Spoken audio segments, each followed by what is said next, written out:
All right. Good afternoon, everyone, and thank you for joining us online today. Welcome to our digital event co-hosted by Yahoo Finance and Funding Our Future to discuss your personal finances during COVID-19.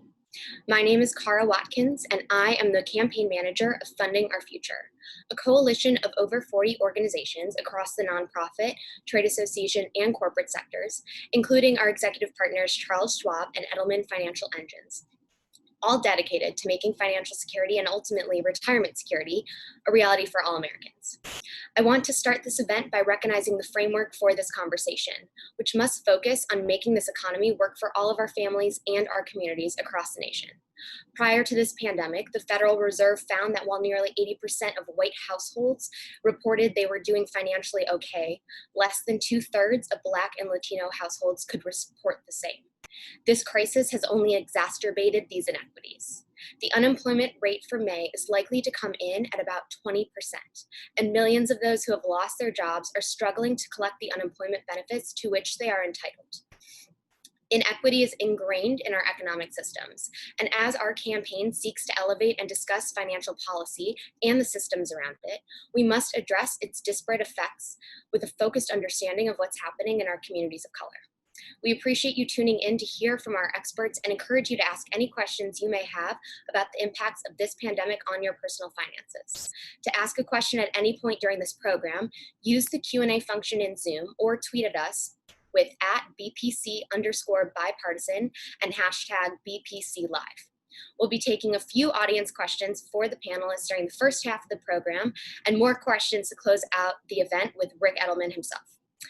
I'd like to begin our first part of this event. We will start with Anna Maria Lusardi, who is a university professor of economics and accountancy at the GW School of Business, and also the founder and academic director of the Global Financial Literacy Excellence Center. Anna, welcome. Can you dive into how we can build financial resiliency? Thank you very much. I'm going to, I hope you can see this slide. Or maybe... Yes, we can. Okay, perfect. So my presentation today is building on financial resilience and the importance of building financial resilience. And you have mentioned just before the unemployment rate currently. I want to take you back in January 2020. I know it looks a long time ago, but just a few months ago, not only the unemployment rate was just 3.6% and the stock market was still going up, the economy was still booming, yet when we look at the economy, we found that as many as 20% of Americans were financially fragile. Many, basically more than 1 in 4 Americans would not have been able to come up with $2,000 in 30 days if unexpected need arose. So not just people were not able to face a big shock, but even a small shock. And this is in particular the case when we look at the African Americans. As many as staggering 50% of African Americans in January, when again it was a boom economy, were not able to face a shock. And as we look at the protests in so many cities across the countries, we really have to think hard about the financial situation of all these many families and really think of how can we build a society, an economy that really works for everybody.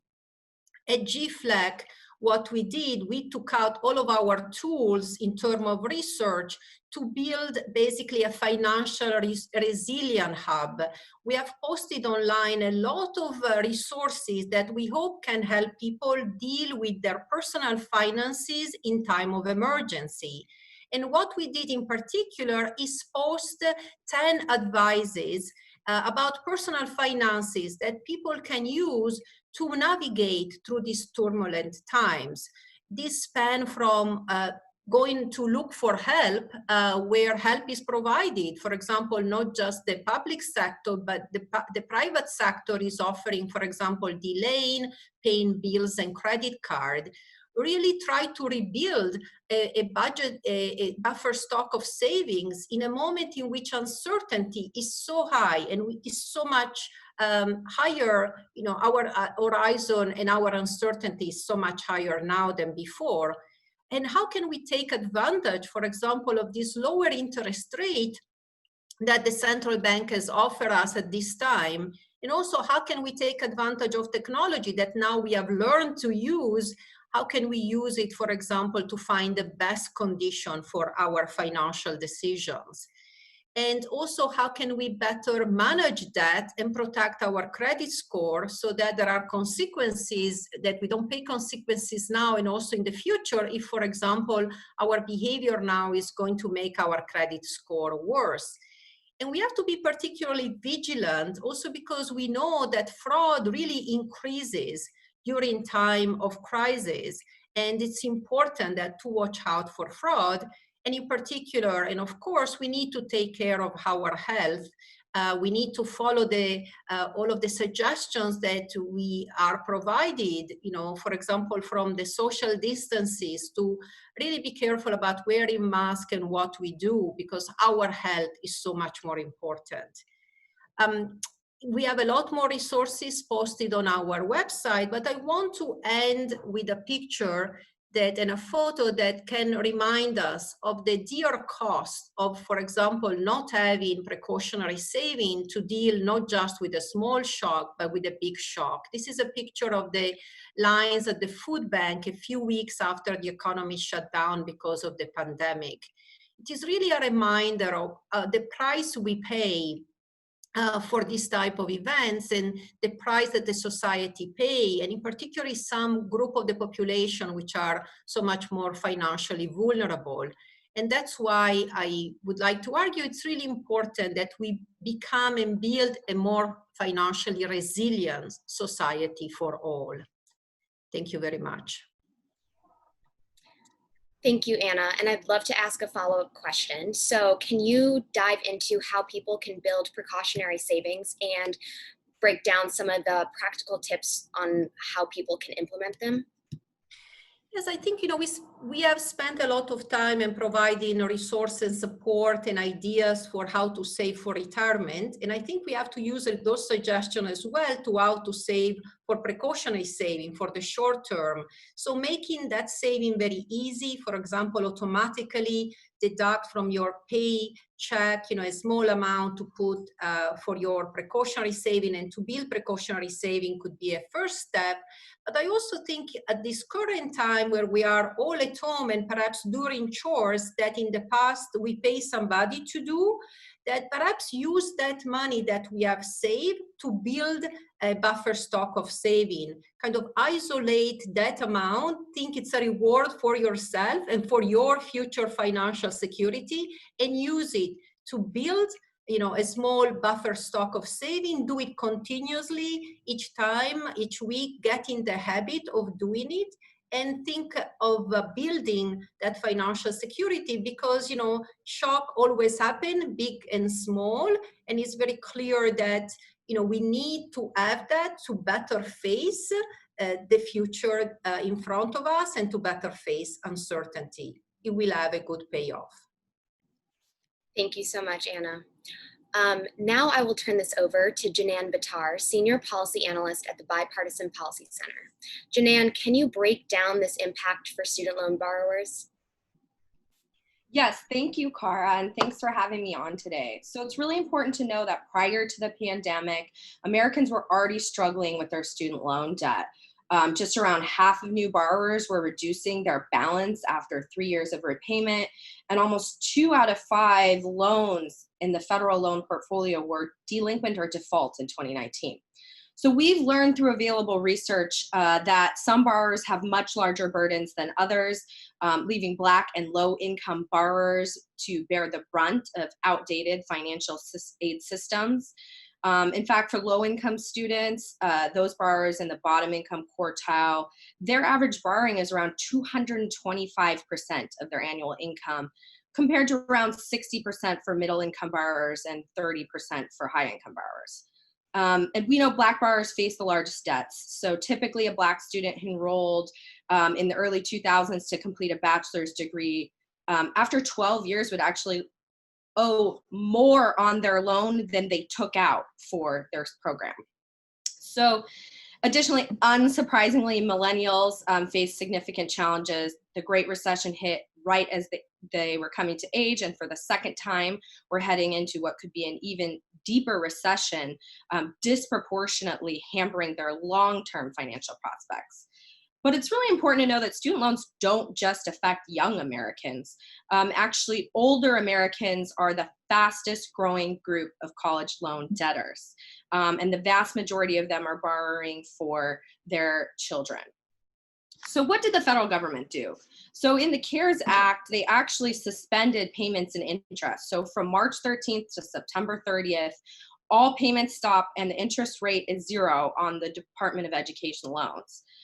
But there are a lot of people who were left out of this relief. So students with private loans, health and human service loans, Perkin loans, and some older federal loans are not eligible.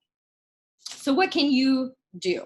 So here's the first thing, check the status of your loans. You can start at the department's NELNET website. They'll help you find your servicer and their information. And it's important to determine if you have loans in repayment. Many people have multiple loans. So you could have one form of loan in repayment, one suspended. And check your state's governing boards. So many states actually took on some extra relief, including New York, Illinois, there's 10 other states, and you'll want to check things like the Board of Regents, the Education Board, for what your state's policy is on loans not included in the CARES Act. If you don't fall into any of this, it's okay. Listen to what Yanela had to say, call your servicers. A lot of loan servicers are actually offering options and assistance. Most importantly for everyone, check your credit scores right now. A lot of servicers had errors reporting the suspended payments, so you really need to verify that the payments were not reported as deferred or delinquent. And finally, really consider what's best for you. So many people will need this relief, but some folks may want to continue to pay down principal and interest while the suspended payments are in place. So you can contact your servicer to actually reinstate payments or make a modified payments. So really the takeaway is if your loans are covered, you don't need to worry about making loan payments until October 2020. There'll be no penalty for non-payment, and your loan will not go into delinquency or default. It's really important to be proactive. I always say be your own hype man. So don't let your loans move to default before you make a move. And finally, the decisions about borrowing are really personal. So take time to choose a school and a program that's right for you. Thank you so much, Janan. So one follow-up question is, what should those who are considering enrolling in a new program or credential, particularly I'm thinking about those most affected by this crisis, take into consideration? Yeah, absolutely. So the biggest thing is that there are income-based repayment plans available for everyone with federal student loans. And what these IDR plans do is allow you to pay a portion of your discretionary income to your payments. So when payments resume after September 30th, you really want to make sure you choose the payment plan that's right for you, and an income-driven payment plan could bring your payments to low as $0 a month. So definitely investigate payment plans. Additionally, thinking about the people most effective. Okay, research suggests that no matter what, people feel like they got a good return on their investment if the school's value and quality gave them a good opportunities after. So it means that the research now is really important. So when you borrow, learn the details of the loan, find your servicer, understand the interest rates, know if you have subsidies. I know this sounds like a lot, but it's really important to invest time now in understanding who and what you're borrowing so that you know all your available options at this time. If you made payments and it's suspended, you can actually have those refunded. Contact your servicer. So if you made payments during this time and you're realizing that your financial security is being threatened, you can call, have your payments sent back to you, put those in an emergency fund. So there are a lot of options, but they all start with finding out the information about your loans. Awesome. Thank you so much, Shanann. So to round out this conversation, let's move to Yanela Frias, the President of Prudential Retirement, to talk about building financial wellness. Janella? Thank you, Kara. I'm delighted to be here, and thank you all for joining us. And before I get started, I just wanted to acknowledge that many of our listeners are essential workers or have families who are on the front lines of our current crisis. So on behalf of Prudential, I just wanted to thank everyone for everything you're doing. And no matter what your life was prior to the crisis, we are in a different world now, and it is very stressful. So I acknowledge that. And as Anna and Jinan comments, as Anna and Jinan comments said, financial resilience and student loan debt, those comments are spot on. And we would agree that having a strong foundation of financial wellness can reduce some of the stress that people are under when they have financial concerns. Now, I'm going to focus my comments on the role of the employer and on offerings that workers might want to take advantage of from their benefits programs. Now, well before the crisis, employers were embracing the idea of offering more financial wellness tools and resources to their workers as part of a holistic benefits program. And that's because we all know that people need help with their finances. Figuring out how to save for the future when you also have short-term expenses and debt to pay off is not easy. So we believe the workplace is the best place to build people's confidence and familiarity with their options around finances and to build positive habits for budgeting, debt management, and savings. And this is because the employer-sponsored benefits program provides many opportunities to engage with individuals in discussions about their goals year-round and at critical life events like marriage and the birth of a child. But even more important, 76% of people say they trust their employers. That is well above the trust they have on other institutions, with the government, or the news media, or business in general. So they trust their employer the most. Now, employers also have a vested interest in helping their employees with financial education and tools, because research shows that workers are much more likely to stay with an employer that offers a holistic financial wellness program. And workers who are less stressed about money are also more focused and more productive in the workplace. Now, all of this was true pre-COVID, and it is even more true today. And as Anna pointed out, too many Americans are living too close to the edge and don't have the resources they need to weather a financial shock like the one we're seeing today. So my advice is to start by exploring more of what is available through your employer and their benefits providers. For example, even though we are talking about personal finances here, it is important to recognize that the anxiety and isolation that many people are feeling today and how that leads to feelings of frustration and anger, which can Many employers have support programs and counseling available to help employees and their families cope with what's happening in today's environment.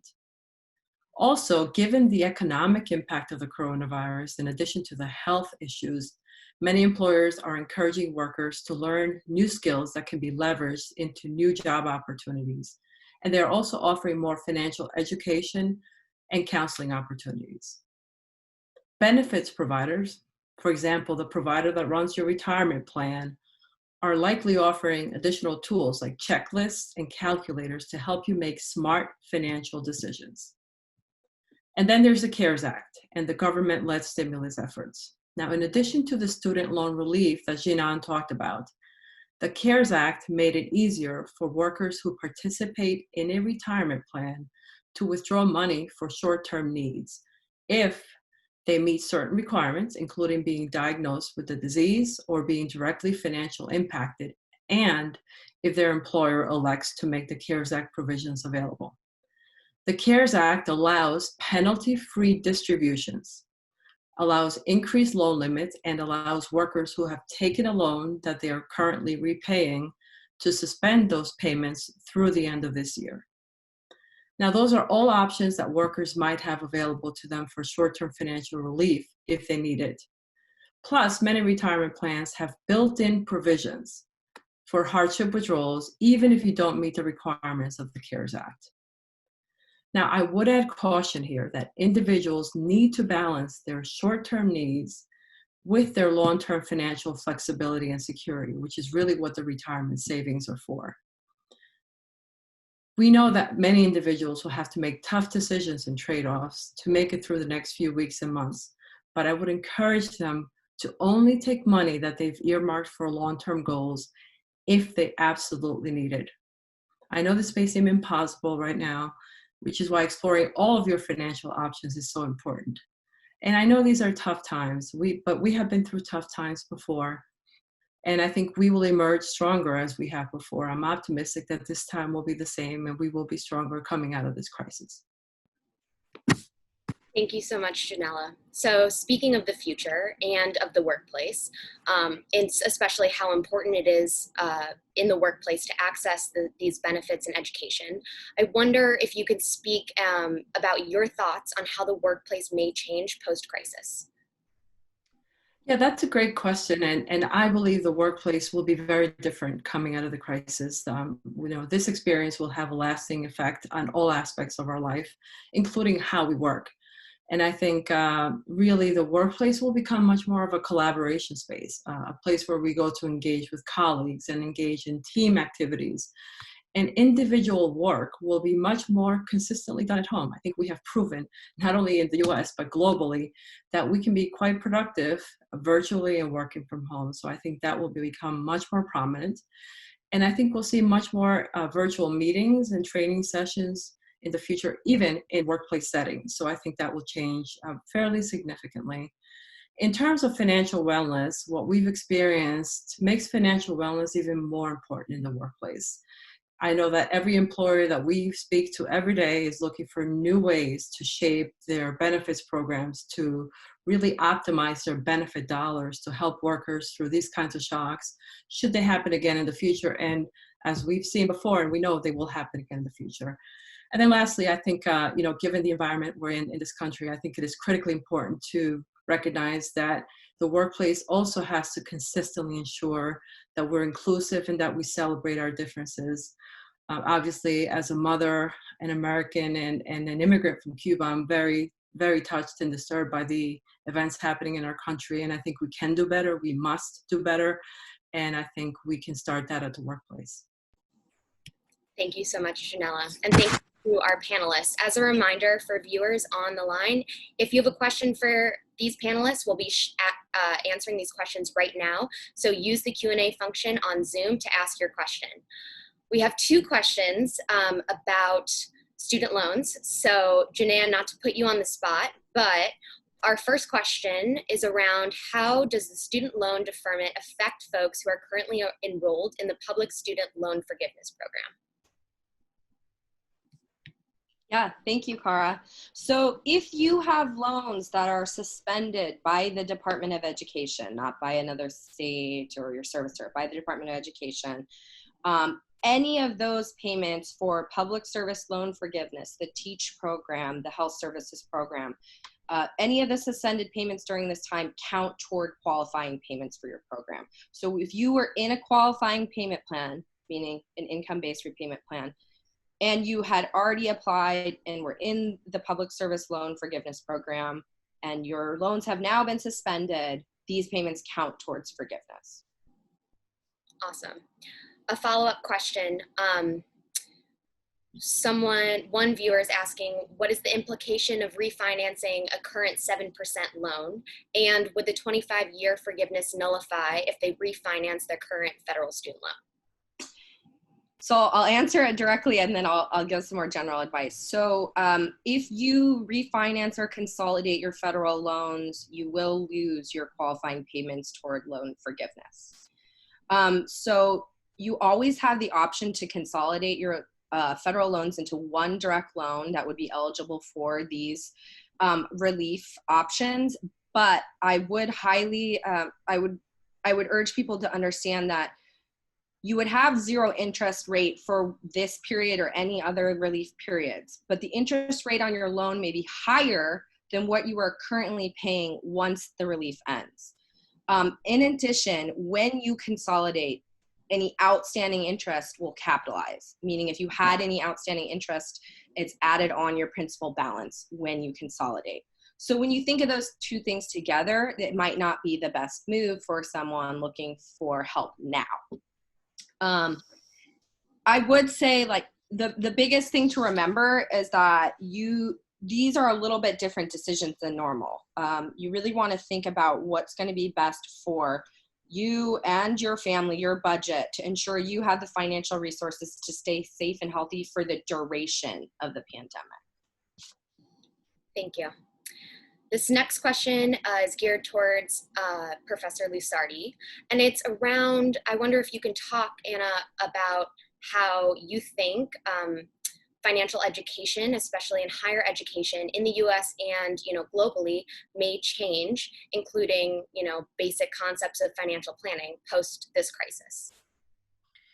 Yes, certainly I think it is changing in the sense that I hope it will be more prominent, both in school and in the workplace. I think the current crisis and also the one before that has really shown how important it is that people have the basic knowledge, and also that we shouldn't focus just on, behavior like saving for retirement, for example, but we really look holistically at all of the decisions that people have to make, first because they are interrelated and because each of them are really important. So for example, this pandemic has really shown us how so few families, for example, had precautionary savings, and this is so critically important. So I really hope that one of the major lessons we can take from this crisis is how to better prepare for the next crisis, and how we can do so starting in the school and starting very early, because our also saving habits start very early, so that they are ingrained in our youth and in our society. Clearly, our financial decisions have become a lot more complex. Student loan are another example why we need financial education. The stress that people feel, the worker feel, are another reason why we need it in the workplace. And I would say, schools are incredibly important, but all the other places where people go to work, Yahoo Finance, I think, has also a nice opportunity to do more financial education. And, now I think is needed more than ever, and certainly in a more holistic way. Thank you. One final question for all of our panelists before we turn it over to Adam and Rick. What is one key takeaway for people who are concerned with their personal finances right now? I'll start by saying that you have to be active.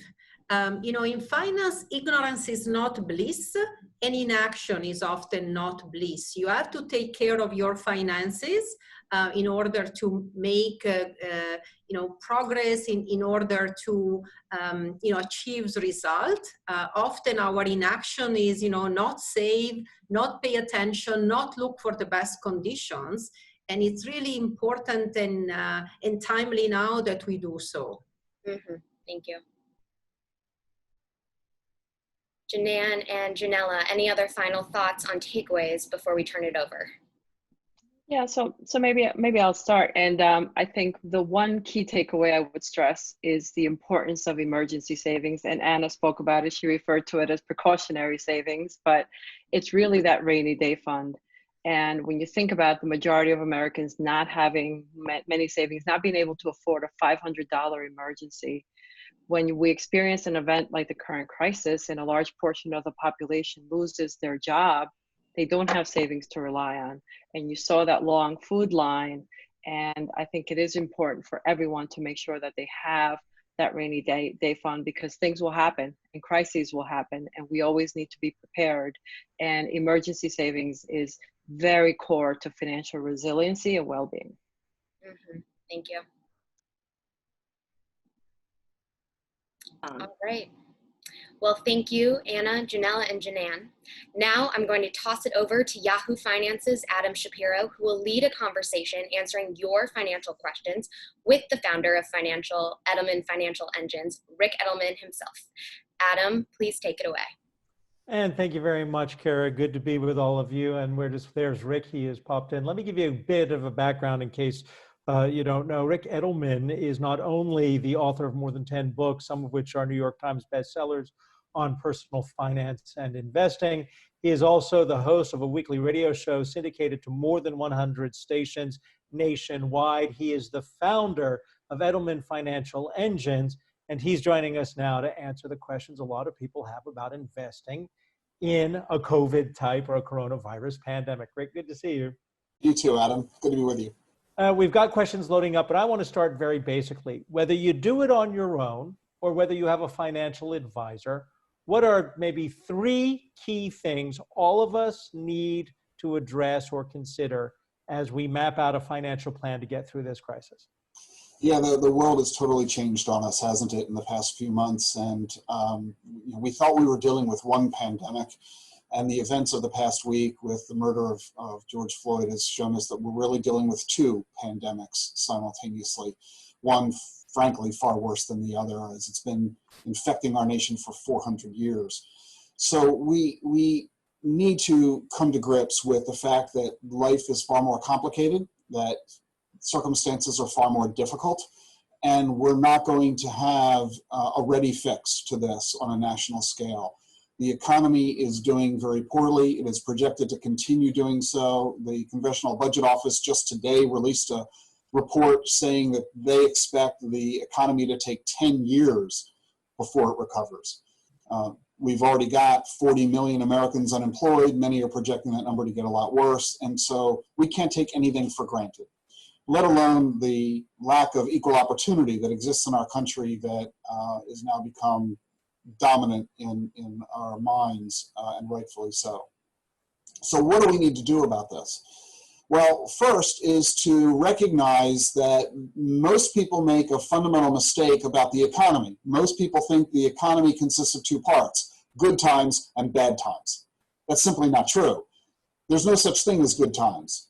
From a financial planning perspective, there are bad times and preparing for bad times. And if you begin your personal finance exercise with that focus in mind, you'll be in a much better position to get yourself through crises which are inevitable. The current crises that we're experiencing is simply the latest in a long string of economic crises that our nation has faced in its history. And when we get past this one, there will be another one at some point in the future. We just bounce from crisis to crisis. So we need to prepare, first and foremost. We need to evaluate very carefully, what do I need to be doing to get me through bad times? It's easy to get through not so bad times, but how do I prepare? And that means making sure you have enough insurance, health insurance, life insurance, property insurance, umbrella liability insurance. We also need to make sure you have proper estate planning. Do you have a will? Do you have a medical directive? Do you have powers of attorney so that family members can help manage your affairs in the event you're unable to do so? Do you have sufficient cash reserves? In other words, if you do lose your source of income, whether it's a job or a pension or investment income, if that gets interrupted, can you pay your bills? Can you buy food and medicine, maintain a roof over your head? So those are the 3 things that we need to start with, Adam, first, is insurance, estate planning, and cash reserves. So let's break this down a bit, because it depends where you are in your age and career to answer some of those questions. So I want to start right now with someone who's at that moment of retirement, who's already written in. I'm going to read their question to you, and here it is. I am at full Social Security retirement age and am in process of retiring. By a fluke, a large part of my retirement fund is in cash as I was switching accounts, enough to carry me to age 70 without having to cash out any other funds. Here's the question. Does it make sense for me to use this cash now and wait to 70 to take Social Security, or should I take Social Security now and reinvest this cash into either stocks or bonds? Well, it's hard to answer that question without delving into the total portfolio you've got. But I would say, generally speaking, if you can afford to delay your Social Security benefits, that's what you should do. For the simple reason, as you know, I'm sure, that every year you delay, the benefit once you start is higher. It rises 8% per year from age 62 to age 70, and then it caps off at that point. So if you can wait to age 70 and you're in good health, meaning your life expectancy is 15 years or more, and it is for most 70-year-olds, then yes, you should delay. You'll be worthwhile in the long run. You can still invest the money you've got. You don't have to keep in cash 100% of the money that you have available, because you're not going to be spending all of it on day one. So you could create a diversified portfolio with the bulk of your savings to improve the return that you would be getting over, a bank account that's paying 0 point nothing. So what that portfolio should look like is a much deeper question, given the volatility that our financial markets are experiencing due to the economy right now. But yeah, generally speaking, if you can defer your Social Security benefit to age 70, do that. So let me ask you a question about someone, let's say they're 45, a woman or a man who might be asset rich but cash poor, and here they are in the middle of the pandemic. Let's say they have equity in their house. Would now, with interest rates being as low as they are, be a good time to refinance and pull cash out to get through the next year or two if they're cash poor? And if so, what are the negotiating strategies to do that? Yes, if you have no other resources elsewhere, no savings, or you don't want to liquidate them because of taxes or fees or other adverse implications, and you've got no income because of furloughs and layoffs, then yes, home equity is a wonderful resource to tap into. And it's the only silver lining in this horrible environment we're in, that interest rates are much lower than ever before, giving a lot of Americans the opportunity to refinance their home mortgages and lower those interest rates, saving you a lot of money. In many cases, you could even take cash out of that mortgage, $10, $20, $30, $50,000, and still end up with a lower payment because interest rates are so much lower than perhaps what you're currently dealing with in your loan. So yes, cashing out refi could make sense to create a cash cushion to tide you over so that you aren't house rich and cash poor. How do you go about getting a refinance? Well, it's pretty simple. Contact your current lender. That's the best place to start. You can go to a mortgage broker as well who can shop loans for you, but just start with your current lender.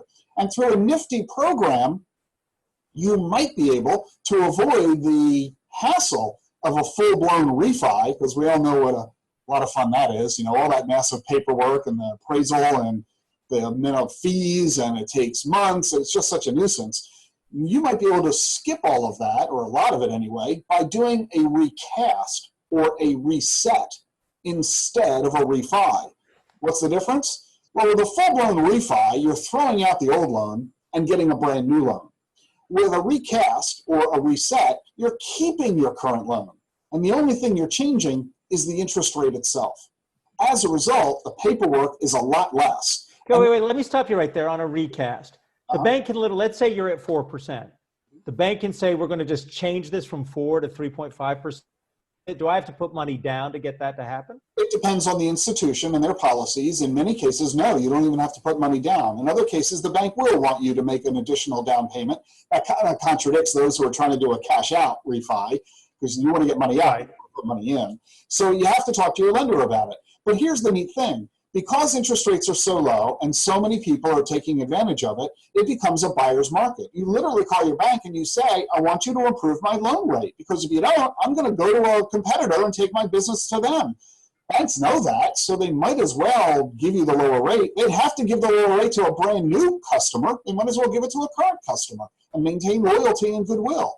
So you've got to talk to your lender and see if it's available. I will tell you that in recent days, we've had reports that many lenders are starting to shrink back from their refinance business because of huge demand.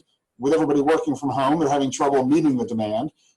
And so don't be surprised if it's a hassle factor to get the bank to agree to this, but it is certainly worth pursuing. This is going to sound like horrible advice, but I'm wondering if there are people out there who might see, I can get a 30-year fixed rate mortgage maybe at 3.25%. And I think I'm smart enough. I don't think I am smart enough, but there might be people out there watching who think, I'm going to borrow at 3.25 and I'm going to take money out of the equity in the house, but I'm going to make somehow 4 or greater % in some kind of high yield or riskier investment. That'd be pretty dangerous, wouldn't it? Well, yeah, I mean, that's called arbitrage, where you borrow money at a low cost and you invest it for a higher return. And there are a lot of people who do that. Real estate investors do it all the time. Commercial real estate investors. Donald Trump became a billionaire. He borrowed huge amounts of money to build buildings, and this is bankrupt 6 times. Yeah, well, but this is how it's done in real estate commonly, and a lot of stock investors invest with borrowed money. I will caution you, as you noted, Adam, be very careful if you attempt to use home equity for the purpose of investing. Federal regulators hate this idea because we're taking your home, a super safe and super important asset, and placing it at risk if something goes wrong in the financial markets. If the stock market crashes, you could lose your house. So that is not a strategy we like to encourage. Okay, we have 40 million Americans unemployed. Some have had more than that, when you add to it, have had salaries cut. A lot of people are giving members of their family money. What are the caps on how much we can give to a loved one so it's not, they don't have to pay tax on it as income? And what's the best way to do that to avoid the gift tax if it's going to exceed that cap? This is a huge issue, Adam, because although you might be fine, odds are your adult children are not. They've lost jobs. They might have marital issues, drug or alcohol problems, health issues. Your parents may not be in good shape. Your brothers and sisters might be having challenges. So this is a family affair. We are all in this together, and you're not going to say no to a loved one who needs help financially. So how do you do it? Well, you have 2 choices. You can either make a loan or you can make a gift. If you make a gift, there's a technical limitation of $15,000 per year per person, but really for practical purposes, it's unlimited. You can give away over the course of your lifetime $11 million roughly. Your spouse can equal that. That's $22 million to any one person or in total. Don't worry about the gift tax. I don't think it's something that you have to be worried about. Here's the real issue though, the loan. If you give money to a family member and you treat it as a loan, the IRS says you must charge interest. You're not allowed to give an interest-free loan to a family member. Now, the IRS lets you charge an incredibly low rate of interest, less than 1%, but you still have to charge interest. You have to sign a loan agreement. You've got to stipulate the term of the loan, the interest payments on the loan. You've got to stipulate when the loan is due. And if they don't pay you, you've got to go after them in order to try to collect. And if you do all that and they don't pay you, you get to write it off as a bad debt. But you've got to go through all those hoops. The real issue is this. Very often in families, and dealing with close friends as well, you might be giving someone a loan that they think is a gift, meaning you expect to get paid back and they have no intentions of paying you back. How are you going to handle that at Thanksgiving dinner? So money's a lot different. They used to say about a book, you should never give a book to somebody unless you don't intend to ever get it back. Never lend the book, just give it to them. Well, when it comes to money, they say when you loan money to a friend, be prepared to lose the money or the friend. So you need to have your eyes wide open. You need to have a serious, frank conversation with the person you're giving money to so that there aren't hurt feelings in the process. Let's talk about this. A lot of people have 401ks. 50% of the country going into the pandemic had access to a 401k. 25% were funding it. That's still millions of people with that kind of money. They changed the rules with the CARES Act. So should people pull money now from retirement accounts to use that money if they are cash poor and they need to get through the next several months to year? Should they maybe take on, credit card debt now? These are the more emergency situations that people might be facing. And then finally, I just saw the ad earlier today, reverse mortgages. Tom Selleck was there saying, I wouldn't do this. He said, not my first time at the rodeo. What about reverse mortgages? 3 questions there for you. So the first is, credit cards are worse. Do not go into credit card debt if you can avoid it. The interest rates are the highest. The negative impacts on your personal finances, your credit record, all of them very bad. Do not use credit cards except as a last resort. Go ahead and tap into your retirement assets or other savings if necessary. You obviously want to avoid doing that to the best you possibly can, but if you have to, you have to. That's what the money is there for. So go ahead and use it. A reverse mortgage is generally a bad idea, and if Tom Selleck wasn't being paid a lot of money to say what he's saying, I don't think he'd be saying it at all. And by the way, he's an actor. What the hell does he know about personal finance and all these issues? So take with a grain of salt the fact that an actor is telling you in an infomercial to make an investment or a financial decision. The bottom line is a reverse mortgage has severe limitations. It's only available to people over the age of 62 who have little or no loans out on their home already. The bank determines how much money you're going to get, not you. You ultimately have to repay this. If you move out of the house for any reason, such as you go into long-term care facilities, you could be forced to sell the house. That could be a problem for your spouse who's still living in the house. All kinds of issues. The fees, the interest rates, the costs. Reverse mortgages are not a great idea. So if you've got to liquidate and you have assets, use them. That's what they're for. The related question you didn't ask is, how should you be investing the money in that retirement account right now and other assets? And odds are you should probably be investing it in a more conservative fashion than you were 3 months ago, because the world has changed so dramatically. Some people may be spurred right now to give money to charities because so many people are in need, whether it be a food bank or a church organization, a nonprofit. But those same people want to jeopardize their financial futures. The tax law changes 2017, 2018 make some of this different, or does it? How does that person who wants to donate but not jeopardize their retirement future, how do they do that but perhaps maximize the money they are giving? Because I don't know if it's deductible anymore. It depends if you itemize, right? It is generally deductible for charitable donations, and God bless you for all of the good works that you're all doing to support those who are in need, and we know how great the needs are. There are two problems in the philanthropic communities right now. The first is that 25% of those who do donate on a regular basis have shifted their donations away from the charities they typically support over to COVID-19 relief efforts. Well, those relief efforts are desperately needed because of the people who have become sick, who have died, the healthcare workers are on the front lines, and so on. But you know what? Children are still getting cancer, and we still have animal rights issues, we still have environmental issues, social causes, political issues. All the issues our nation was facing still exist. And so the charities that are providing incredibly important services to the disabled, to homeless, to veterans, to the poor, the hungry, to the sick, those services are still needed now more than ever, in fact. And those charities are often very much hurting. You've got arts organizations that are in severe trouble. The Metropolitan Opera in New York just announced that they've canceled their fall season, and that means they're going to lose $100 million. They may never reopen. All the artists haven't been paid since March, and they may all go broke as a result of this cancellation. So the amount of need is huge. The bottom line is this. Don't worry about the charitable deduction. As long as the organization you're giving to is a 501c3 organization, you get a tax deduction for it. The CARES Act has made that a bit easier to get that deduction, even if you don't itemize. More importantly, you need to focus on your personal finances. Don't give so much that you're placing your own family and yourself at financial risk, or you'll end up being one of the people who need help from the charities rather than one who's supporting them. So be careful, be prudent, but be generous. And I know you will be. What about people, we were talking earlier about mortgages and low interest rates. Here's an interesting question.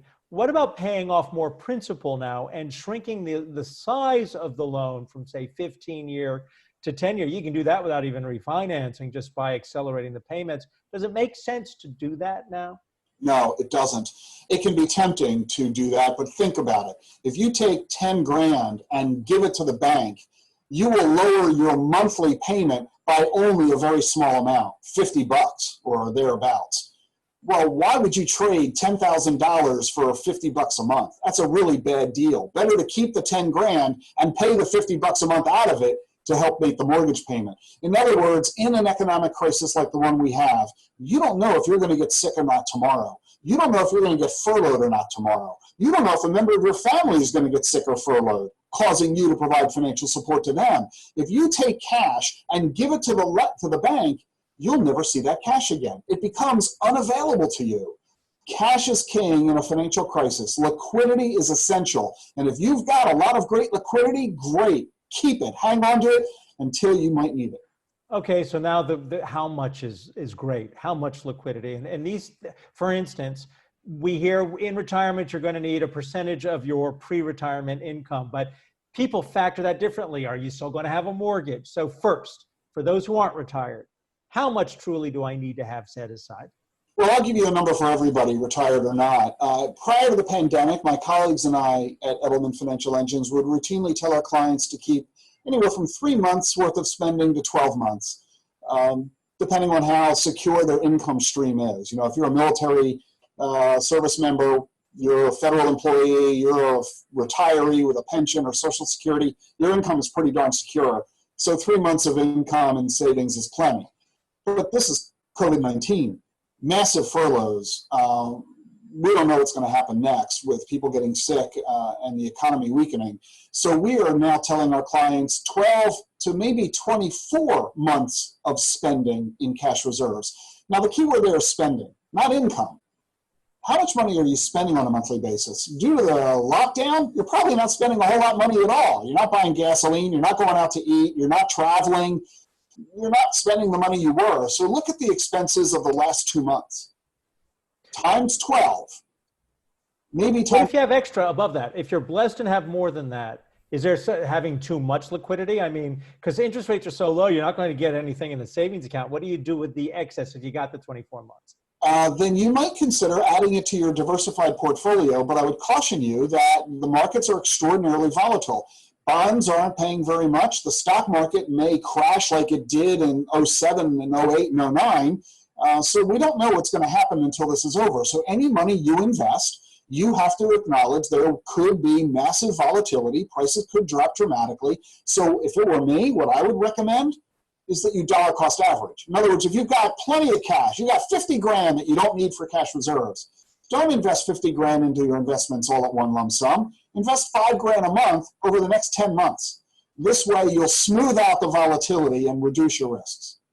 Okay, here's a question for you. I am 35 years old, have savings, and am employed. Currently, I invest 10% of my income into my 403B and plan increasing to 12% this year. With a bad market, should some be considering putting less into their retirement or more modestly? No, I think this is a wonderful tag-on to what I just said. If you're participating in your retirement plan at work, 403B, 401k, the thrift savings plan for federal workers, that's dollar cost averaging because you're putting money in, not in a lump sum, but with every paycheck. A fixed amount of money every 2 weeks with your paychecks, that's dollar cost averaging, and it's a wonderful way to invest. So we're encouraging people to increase their contributions at work, not decrease them. What about people who are concerned about volatility in the markets? And you and I, in a different phone conversation, I asked you about annuities.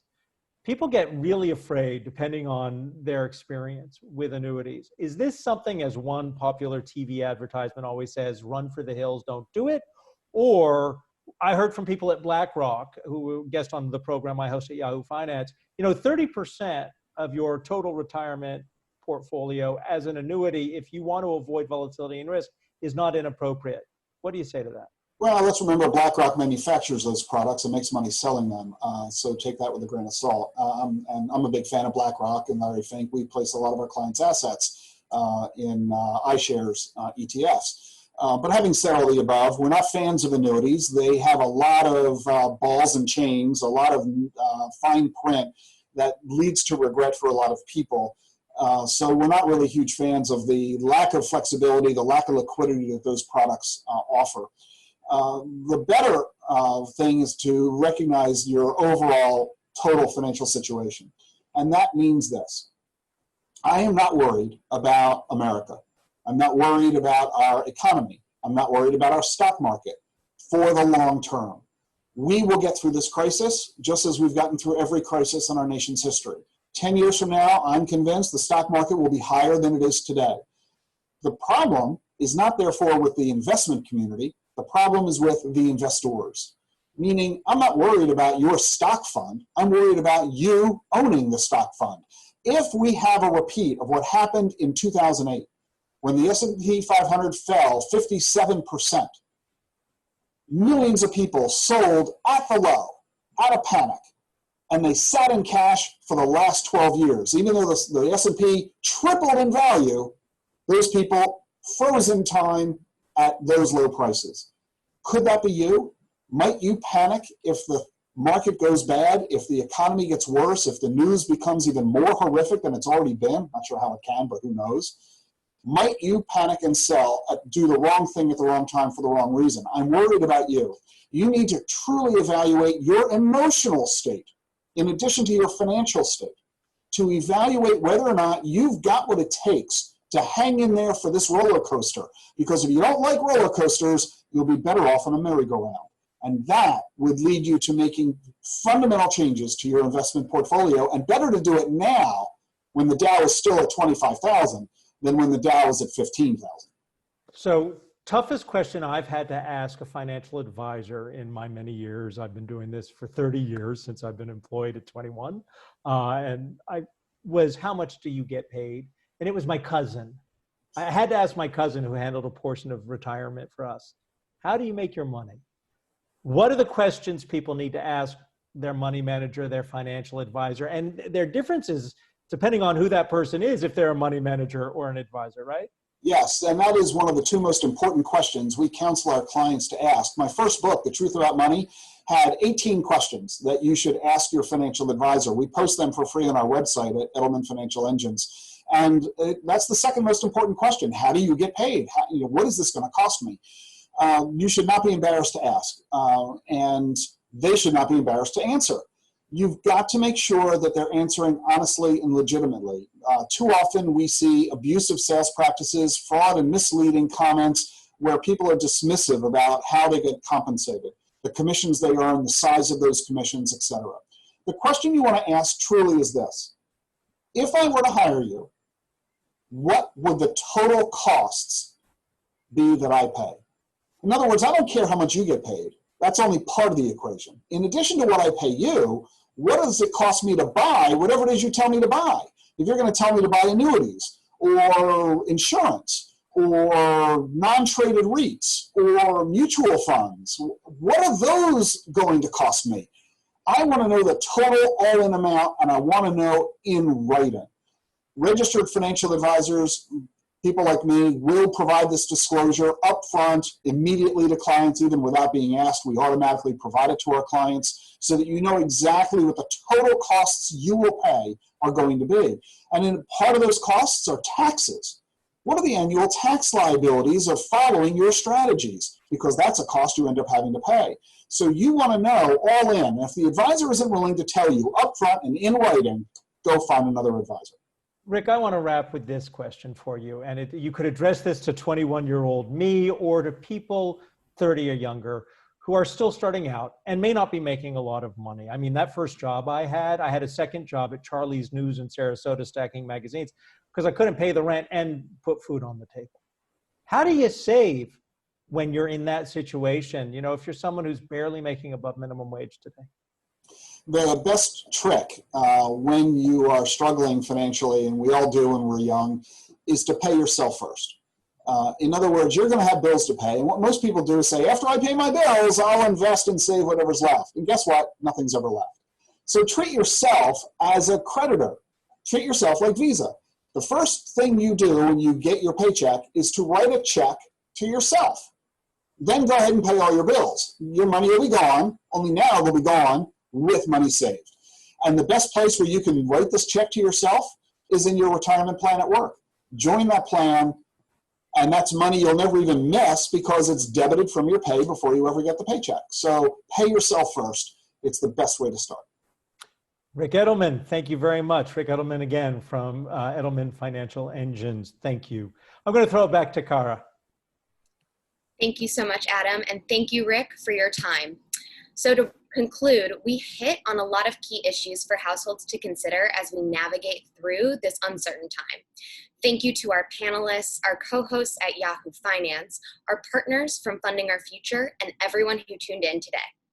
If you're interested in learning more about these issues or our work, please head over to fundingourfuture.us. Take care, everyone, and stay safe. Stay safe.